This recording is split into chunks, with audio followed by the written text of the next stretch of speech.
मासबाट पुलिसा 84 केजि गांजाजों लोगोसे सानै सुबुंखौ हमदों। उदालगुरि जिल्लानि मासबाट पुलिसा दिनै सोरांसि बुब्लियाव सिग्रोमनाय हाबाफारि लानानै गोबां बिबांनि गांजाजों लोगोसे सानै गांजा फालांगिरिखौ हमनो हायो।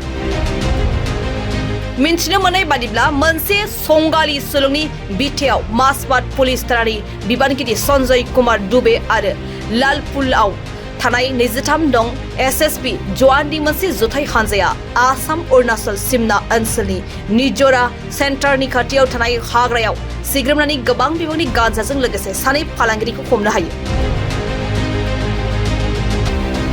आसाम अरुणाचल सिमनानि निजरा हाग्राजों सानै सुबुंफ्रा गांजा रोगाबाय थानाय समावनो पुलिस आरो एसएसपिनि मोनसे जुथाइ हानजाया गासै 84 किल'ग्राम गांजाजों लोगोसे सानै फालांगिरिखौ हमनो हायो।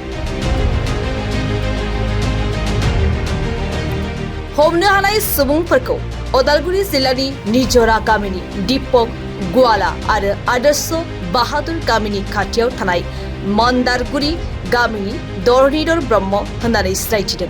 हमनो हानाय गांजानि बेसेना हाथायाव गासै 42 लाख रां जागोन होननानै मासबाट पुलिसा मिथिहोदों।